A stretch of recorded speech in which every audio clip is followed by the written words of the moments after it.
Exercise journey শুরুর প্রথম দিকে মানুষের মধ্যে কিন্তু নানান রকম দ্বিধাদ্বন্দ্ব থাকে, কোন ফর্মে ওয়ার্কআউট করবে বা কী ধরনের ওয়ার্কআউট করবে। তো আপনাদের কথা চিন্তা করে আমি শুরু করতে চাচ্ছি বেসিক ওয়ার্কআউট সিরিজ, অথবা এটাকে আপনি বিগিনার ওয়ার্কআউট সিরিজও বলতে পারেন। সো এখানে আমরা যে জিনিসটা ফোকাস করব সেটা হচ্ছে আমাদের প্রত্যেকটা মাসল গ্রুপকে ফোকাস করে 5 থেকে 6টা যে বেসিক এক্সারসাইজগুলো আছে এগুলো করব। প্রপার ফর্ম কীভাবে হয়, কোন এক্সারসাইজ কোন মাসলের জন্য কাজ করে, সব কিছু থাকবে এই বেসিক ওয়ার্কআউট সিরিজে। সো আপনাদের সাথে থাকবো আমি এবি সিদ্দিক, ISS এর certified personal trainer, nutritionist and online fitness coach.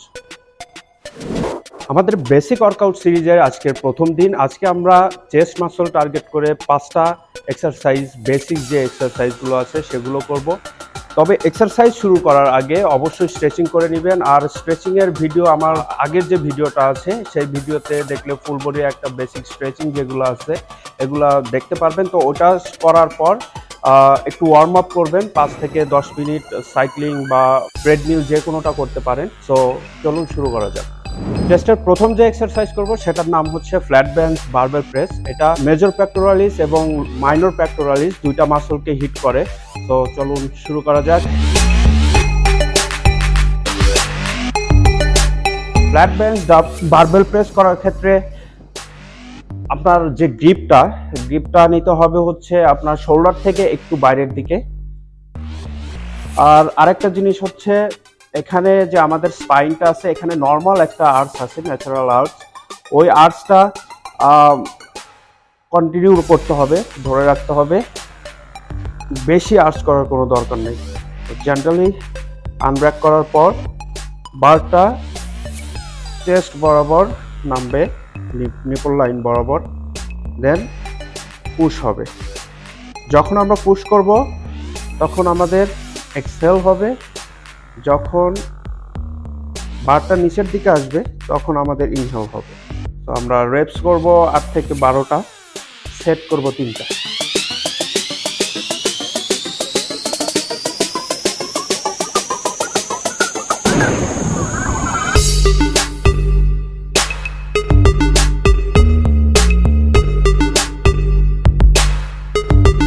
আমাদের সেকেন্ড এক্সারসাইজ হবে ইনক্লাইন ডাম্বেল প্রেস।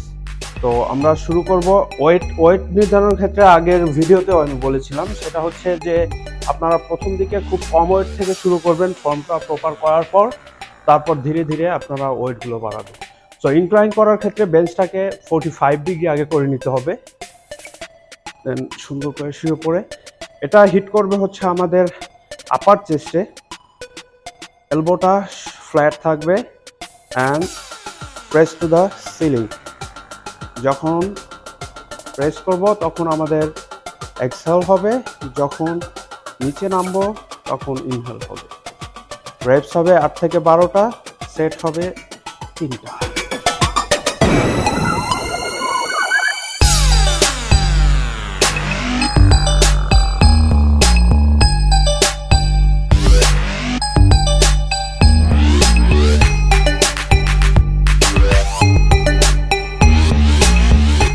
থার্ড যে এক্সারসাইজ করব সেটার নাম হচ্ছে ফ্ল্যাট বেঞ্চ ডাম্বেল ফ্লাই। সেটাও ওই আমাদের চেস্টকেই টার্গেট করে।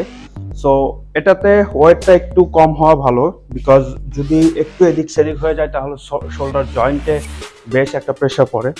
সো সেম ওয়েটে আমরা ফ্ল্যাট বেঞ্চ প্রেস যেরকম করেছিলাম পোস্টারটা ওইরকমই হবে। হাতটা উপর থেকে স্টার্ট হবে, দেন ধীরে ধীরে আমরা নিচের দিকে যাব।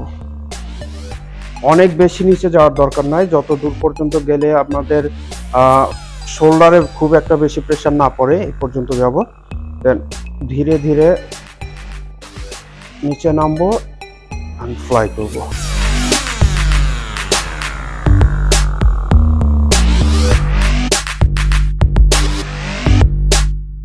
আরেকটা জিনিস হচ্ছে এই এক্সারসাইজ করার সময় ওয়েটের কন্ট্রোলটা রাখতে হবে।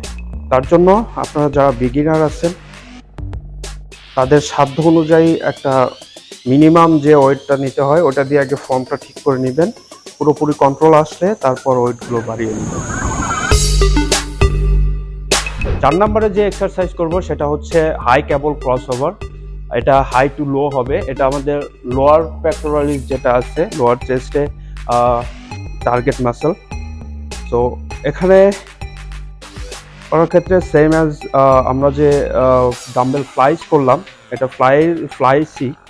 তো এটা আমরা নিচে করব, বেশি উপরে যাওয়ার দরকার নেই। Push, breathe out. আমাদের সেম সেট হবে, 3টা রেপ রেঞ্জ থাকবে 8 থেকে 12টা। প্রথম এক্সারসাইজের ক্ষেত্রে সব সময় ফর্মের দিকে নজর দিতে হবে, ওয়েট কোনো ম্যাটার না। আগে ফর্ম, দেন ধীরে ধীরে আপনি ওয়েটগুলো বাড়াবেন। যে কথাটা আমি সব সময় বলে থাকি, অনেক বেশি ইম্পর্টেন্ট। হঠাৎ করে বেশি ওয়েট নিলে কিন্তু আমাদের ইনজুরি হওয়াটা স্বাভাবিক। তো ইনজুরি থেকে বাঁচতে হলে সঠিক ওয়েট নির্ধারণ করতে হবে। 5 নম্বর যে এক্সারসাইজ করব সেটা হচ্ছে ডাম্বেল পুল ওভার। এটা লোয়ার চেস্ট, এবং যখন আমরা দুইটা মুভমেন্ট হয়, যখন আমরা চেস্টের দিকে আসি তখন লোয়ার চেস্ট, এবং যখন মাথার পিছনে যায় তখন আমাদের আপার চেস্টটা বেশ কিছুটা কাজ করে। তো ডাম্বেল পুল ওভার করার ক্ষেত্রে বেঞ্চের আড়াআড়ি বরাবর আপনার আপার যে ব্যাকটা আছে, শোল্ডার ব্লেড সহ প্লেসমেন্টটা করতে হবে, এবং আমাদের পাটা ফ্লোরে থাকবে ফ্ল্যাট হয়ে, শোল্ডার উইথ বরাবর। দেন আমরা ডাম্বেলের ইনার এজ যেটা আছে এখানে এটা হোল্ড করব ধরার জন্য, অ্যান্ড এটা মাথার পিছনের দিকে যাবে। এলবোটা সামান্য বেন্ড থাকবে।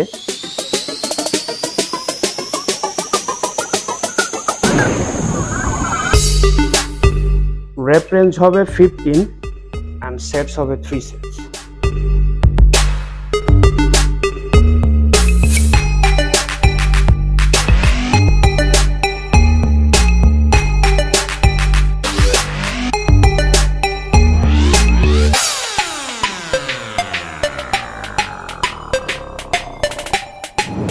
6 নম্বর যে এক্সারসাইজ করব সেটা হচ্ছে চেস্ট ডিপস। এটা 6 নম্বর এবং লাস্ট এক্সারসাইজ আমাদের আজকের।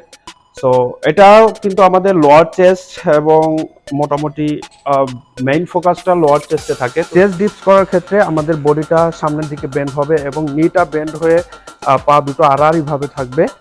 অবশ্যই রিস্টের এখানে অনেক স্ট্রং থাকতে হবে এবং এলবোটা একটু বাইরের দিকে থাকবে। তারপর আমরা এলবোটা এক্সটেন্ড করব উপরে মুভমেন্ট করার মাধ্যমে। এটার ক্ষেত্রে রেফারেন্স নির্দিষ্ট বলা যাবে না, প্রথম দিকে এটা পারবেনও না। সো তখন হচ্ছে আপনার অ্যাসিস্টেড যে ডিপস আছে, অ্যাসিস্টেড ডিপসটা করবেন, ওটা প্র্যাকটিস করতে করতে তারপর এটা একটু অ্যাডভান্স, তবে চেষ্টা করলে হয়ে যাবে।